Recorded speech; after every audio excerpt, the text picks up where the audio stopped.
जैसा कि last episode में हमने देखा कि टैन शैंग हॉस्टल 7 का बिग बॉस बन गया था, लेकिन तभी वहाँ एक लड़की और आती है और परंपरा के अनुसार अब टैन शैंग उससे लड़ने लगता है। उस लड़के की स्पिरिट सोल रैबिट की है और वो लड़की बहुत ज्यादा शक्तिशाली है। उन दोनों की फाइट में दोनों एक दूसरे पर भारी पड़ते हैं और फिर लास्ट में लड़की टैन शैंग को हरा देती है और अब हॉस्टल 7 का बिग बॉस उस लड़की को बना दिया जाता है। इस लड़की का नाम जीवू है। यहाँ पर कोएड हॉस्टल है क्योंकि यहाँ सब सिर्फ बच्चे हैं, इसलिए गर्ल्स और बॉयज अलग अलग हॉस्टल में नहीं रहते। अब सब फिर एक दूसरे की सोल पावर पूछते हैं और जब टैन शैंग उन्हें अपनी सोल पावर फुल बताता है तो सब बच्चे बहुत चौंक जाते हैं। अब वहाँ फिर टीचर आते हैं और टैन शैंग को उसका ब्लैंकेट देते हैं। असल में हॉस्टल 7 के अंदर रहने वाले सभी बच्चे वर्किंग स्टूडेंट्स थे, यानी वो यहाँ रहकर पार्ट टाइम जॉब भी करते थे ताकि वो अपनी फीस भर सके। अब फिर टीचर टैन शैंग और जीवू को उनके काम बता के वहाँ से चले जाते हैं। अब टीचर उसे सिर्फ एक ब्लैंकेट देकर गया था और जीवू के पास कोई ब्लैंकेट था ही नहीं, इसलिए वो टैन शैंग से अपने और उसके दोनों के बेड्स को मिलाकर एक करने को कहती है ताकि वो दोनों एक ही बेड पर सो सके।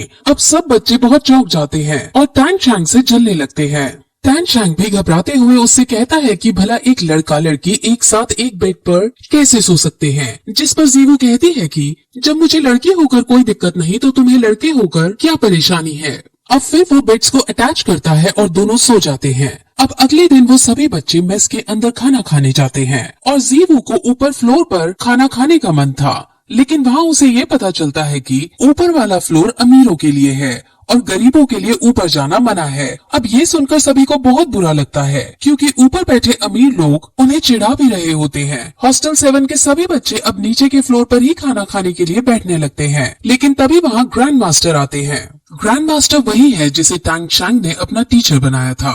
ग्रैंड मास्टर टैन शैंग के पास आकर उसे अपने साथ ऊपर खाना खाने को कहते हैं क्योंकि उनको टैन शैंग से कुछ बातें करनी थी, लेकिन टैन शैंग को फिलहाल अपने दोस्तों के साथ रहकर ही खाना खाना बेहतर प्रतीत होता है और वो उनसे खाना खाने के बाद मिलने को कहता है। अब टैन शैंग अपने दोस्तों के पास जाता है, जहाँ जब उसके दोस्तों को ये पता चलता है कि टैन शैंग के टीचर ये है तो उन्हें बहुत अजीब लगता है क्योंकि सबको ये बात पता थी कि ग्रैंड मास्टर रैंक 29 पर पहुँचे हुए हैं, लेकिन उससे आगे नहीं बढ़ पा रहे हैं, जिस वजह से उनका कभी कभार मजाक सा भी बनाया जाता है। और जब टैन शैंग के दोस्त टैन शैंग के सामने ही ग्रैंड मास्टर का मजाक सा उड़ाने की कोशिश करते हैं तो टैन शैंग गुस्से में आकर उन्हें धमकी देता है कि अगर तुमने मेरे टीचर के बारे में एक और बार मजाक उड़ाया तो तुम्हारे लिए अच्छा नहीं होगा।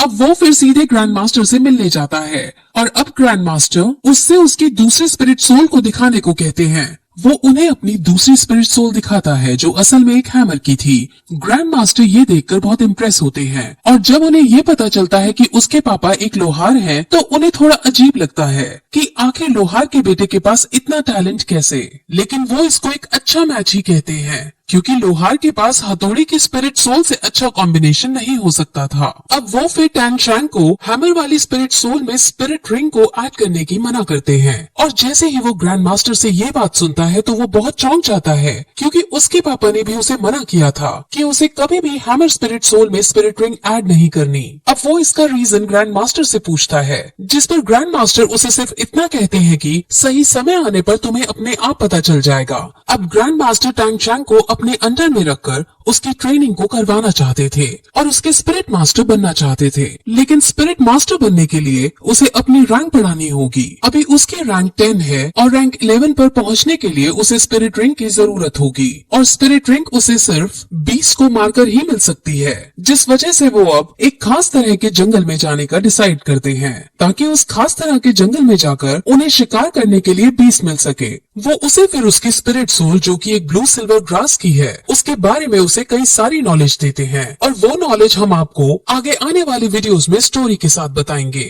अब फिर टैन शैंग अपने हॉस्टल में सोने के लिए जाने लगता है क्योंकि कल उसे जल्दी उठकर ग्रैंड मास्टर के साथ जाना था, लेकिन हॉस्टल में जाते वक्त उसे रास्ते में जीवू दिखती है। असल में जीवू समझ जाती है कि पिछले दिन टैन शैंग मन से उससे हारा था और उसने अपनी पूरी एबिलिटीज नहीं दिखाई थी, इसलिए अब जीवू उसे रास्ते में रोककर फाइट करना चाहती थी। अब वो दोनों फाइट करते हैं और फाइट करते वक्त दोनों के बीच एक रोमांटिक एंगल भी नजर आता है और तभी वहाँ एक लेडी टीचर उन्हें इस कंडीशन में देख लेती है और उन्हें गलत समझ लेती है वो इतने छोटे बच्चे थे और दूसरी बात वो पब्लिक में ये सब कर रहे थे, जिस वजह से वो उनको डांटने लगती है। लेकिन जीवो इतनी शरारती थी कि वो टीचर को ही धक्का मारकर वहाँ से चली जाती है। अब फिर अगले दिन टैंग शैंग ग्रैंड मास्टर के साथ गाड़ी में बैठकर जंगल में जाने लगता है और रास्ते में वो उसे कई तरह के बीज के बारे में नॉलेज देता है। वो फिर उसे एक खास तरह की बेल्ट देता है और उस बेल्ट के अंदर वो जितना चाहे उतना सामान स्टोर कर सकता है। अब इस बेल्ट को पाकर टैंग शैंग बहुत खुश हो जाता है क्योंकि वो अपने हिडन वेपन्स भी इसमें छुपा सकता था। अब वो इस जंगल के एंट्रेंस के पास पहुंच जाते हैं और इस एंट्रेंस के थ्रू सिर्फ खास लोग ही जा सकते थे और ग्रैंड मास्टर का रुतबा तो पूरे शहर के अंदर था, जिस वजह से ग्रैंड मास्टर और टैंग शैंग को जंगल के अंदर जाने की परमिशन दे दी जाती है। अब वो दोनों जंगल के अंदर जाते हैं। जंगल के अंदर कई खतरनाक बीस्ट मौजूद थे और उन बीस्ट से इन दोनों को भी खतरा हो सकता था, इसलिए ये दोनों अब कदम फूंक फूंक कर आगे बढ़ते हैं। अब फिर ग्रैंड मास्टर उसे अपनी स्पिरिट सोल दिखाता है, जो कि असल में एक बीस्ट टाइप की स्पिरिट सोल है। उनकी स्पिरिट सोल बहुत ज्यादा खास और एक तरह की वेरिएंट थी, लेकिन अब टैंग शैंग को थोड़ा सा अजीब लगता है क्योंकि उनकी स्पिरिट सोल तो इतनी अच्छी है, फिर भी उनकी रैंक आगे क्यों नहीं बढ़ रही। जिस पर अब ग्रैंड मास्टर उसे सच्चाई बताता है कि उसकी ये स्पिरिट सोल जब ही अवेकन हो गई थी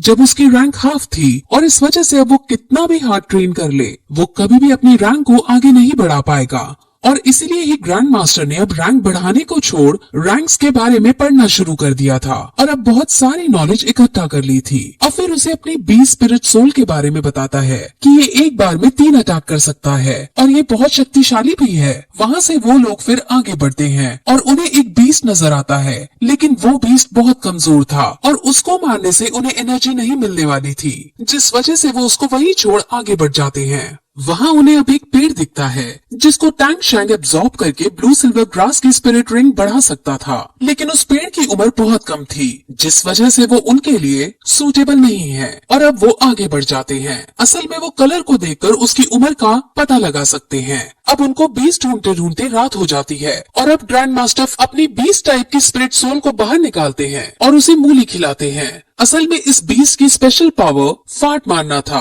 और ये मूली खाने से ही पॉसिबल हो सकता था। ये बात टैंग शैंग को बहुत शॉक करती है। अब वो बात कर ही रहे होते हैं कि तभी वहाँ एक बहुत बड़ा स्नेक के शेप वाला बीस्ट आ जाता है और उन पर हमला करने लगता है।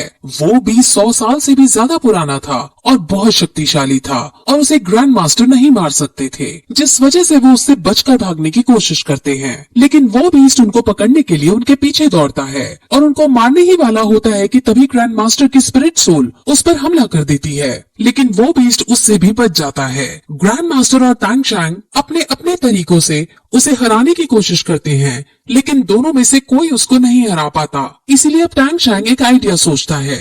टैंग शैंग अपने ग्रैंड मास्टर का साथ छोड़ चुपके से उससे लड़ने जाता है और अपने हिडन वेपन से उसके मुंह पर वार कर देता है, जिस वजह से वो बीस्ट वहीं तड़प तड़प कर जमीन पर गिर जाता है। अब फिर ग्रैंड मास्टर भी उसको देख लेते हैं और टैंग शैंग को डर लगता है कि कहीं इन्होंने मुझे देख तो नहीं लिया। वो सबसे अपने हिडन वेपन्स को छुपाना चाहता था। अब ग्रैंड मास्टर उसके पास आते हैं और उनको खुशामदी से उसका हिडन वेपन नहीं दिखता और ग्रैंड मास्टर को यही लगता है कि टैंग शैंग का चाकू तुक्के से इसके मुंह पर जा लगा है और ये बीस्ट तुक्के से मर गया है। अब ग्रैंड मास्टर बहुत खुश होते हैं क्योंकि अब इस बीस्ट की एनर्जी खींचकर वो टैंग शैंग को स्पिरिट रिंग दिला सकते हैं। अब ग्रैंड मास्टर की ये बात सुनकर कि उसको इस बीस्ट में से एनर्जी खींचनी है, वो डर जाता है क्योंकि उसे ये लग रहा था कि स्नेक की एनर्जी से उसकी स्पिरिट सोल जो कि ब्लू सिल्वर ग्रास है वो तबाह हो जाएगी। लेकिन ग्रैंड मास्टर उसे समझाते हैं कि ऐसा कुछ नहीं होगा, बल्कि इसको खींचकर तुम्हारी स्पिरिट सोल और ज्यादा मजबूत हो जाएगी। अब टैंग शैंग ऐसा ही करता है और ग्रैंड मास्टर के बताए अनुसार वो उसकी एनर्जी को एब्जॉर्ब करके मेडिटेट करने लगता है। वो अपनी स्पिरिट सोल के अंदर पहुंच जाता है और उसे अब स्पिरिट रिंग हासिल होने लगती है और इस प्रोसेस में सुबह हो जाती है और जब उसकी आंख खुलती है तो वो अपने पास अपने टीचर को बेहोश पाता है। उनको चेक करने पर उसे उसके शरीर पर कल वाली बीस्ट के जहर का निशान मिलता है, जिस वजह से उनके शरीर में जहर फैल गया होता है और अब वो बेहोश हो गए होते हैं। अब अगर उनके शरीर से जहर नहीं निकाला गया तो वो मर सकते थे, इसीलिए वो तुरंत लोहार की टेक्निक का यूज करते हुए चाकू को गर्म करता है और उसका यूज करके जहर निकालने लगता है। वो फिर अपनी सोल पावर का यूज करता है और जो जहर उनके शरीर के भीतर चला गया था उसे निकालता है और ऐसा करने के कुछ समय बाद ग्रैंड मास्टर फाइनली होश में आ जाते हैं। टैंग शैंग अपने टीचर को रेस्ट करने का बोलता है, लेकिन अब टीचर सबसे पहले वापस स्कूल लौटना चाहते थे। वो अब टैंग शैंग से उसकी स्पिरिट रिंग की पार दिखाने को कहते हैं, जिस पर अब टैंग शैंग मेडिटेट करके उनकी पार को निकालता है और वो पार 50 मीटर दूर के पेड़ में जाकर लगती है और उस पेड़ को अपने में जकड़कर उसे मारने के लिए रेडी हो जाती है। ग्रैंड मास्टर समझ जाते हैं कि ये पार बहुत ज्यादा खतरनाक है और बहुत शक्तिशाली है। इस पार से हम 50 मीटर दूर खड़े आदमी को आसानी से पैरालाइज भी कर सकते हैं। अब दोनों ही बहुत खुश होते हैं और दोनों अब स्कूल में वापस जाते हैं, जहाँ टैंग शैंग बीमार ग्रैंड मास्टर को बेड पर लेटाता है और ग्रैंड मास्टर उसको शेल्फ में से एक बुक निकालने को कहते हैं। वो कहते हैं कि मैंने इस बुक के अंदर अपनी कई सारी रिसर्च लिखी है और इनसे तुम्हें बहुत हेल्प होगी। वो फिर उसे शहर के स्पिरिट हॉल में जाने को कहते हैं, क्योंकि वहाँ जाकर वो खुद के लिए अपने टैलेंट के बेसिस पर एक मंथली स्टाइपेंड बुक कर सकता था और ऐसा करने के बाद उसे यहाँ वर्किंग स्टूडेंट के रूप में काम नहीं करना पड़ेगा। वो अपने ग्रैंड मास्टर की बात मान जाता है और अब उनके कहने अनुसार वहाँ जाने लगता है। वहीं दूसरी तरफ हम हॉस्टल 7 के बच्चों और अमीरों के बच्चों को एक ग्राउंड में देखते हैं जो एक दूसरे से लड़ रहे थे। असल में उनमें लड़ाई हो गई थी और उनके बीच ये डिसाइड होता है कि वो एक एक करके अपने ग्राउंड से एक मेंबर भेजेंगे और जो ग्रुप हारेगा वो कमजोर साबित होगा और उसे दूसरे ग्रुप को बॉस बोलना होगा। हॉस्टल 7 की लीडर जीवू बनी थी और जीवू अपने ग्रुप से एक लड़के को लड़ने के लिए भेजती है। इस लड़के की स्पिरिट सोल लायन की थी और वो अब अमीरों के ग्रुप से जो बच्चा आया था उससे लड़ने लगता है। उनकी लड़ाई बहुत आइकॉनिक लेवल की चलती है, जिस वजह से हॉस्टल 7 का ग्रुप हारने लगता है और जीवू को बहुत बुरा लगता है। अमीरों के बच्चे जीवू को खरगोश कहकर भी चिढ़ाने लगते हैं और तभी वहाँ टैंग शैंग आ पहुँचता है। टैंग शैंग को देखकर जीवू बहुत खुश हो जाती है और वो उसको अमीरों की सारी करतूतें बता देती है। अब टैंग शैंग सब समझ जाता है और वो चुपके से कुछ पेबल्स इस वे में फेंकता है कि अमीर बच्चा लड़खड़ा जाता है और हॉस्टल 7 के बच्चे को मौका मिल जाता है और वो तुरंत अमीर बच्चे पर अटैक करके उसे हरा देता है। अब अमीर बच्चों के ग्रुप को गुस्सा आ जाता है और उनके ग्रुप से सबसे ताकतवर बच्चा लड़ने आ जाता है और उसका सामना टैंग शैंग करता है। टैंग शैंग उसको बिना स्पिरिट सोल के यूज किए ही मात देने लगता है और उस अमीर बच्चे की बहुत बुरी बेइज्जती हो जाती है। अमीर बच्चा अब गुस्से में अपनी फुल स्ट्रेंथ में आता है और अब टैंग शैंग भी अपनी स्पिरिट रिंग का यूज करता है और उसे अपनी पावर्स में जकड़ लेता है और उसे कहता है कि अब तुम अगर हार नहीं मानोगे तो तुम पैरालाइज हो जाओगे। अब वो अमीर बच्चा मरता क्या ना करता, इसलिए वो हार मानकर हॉस्टल 7 को अपने बॉस के रूप में एक्सेप्ट कर लेता है और जीवू बहुत खुश हो जाती है और फिर उन सबको अपनी सोल पावर के बारे में बताती है। उसकी सोल पावर रैंक 12 की थी और सब ये सुनकर बहुत चौंक जाते हैं। अब टैंग शैंग ग्रैंड मास्टर के कहे अनुसार स्पिरिट हॉल एकेडमी में जाने लगता है और वहाँ पहुंचकर उसे अपने गांव वाले स्पिरिट मास्टर दिखते हैं और यही इस जगह पर ये एपिसोड खत्म हो जाता है।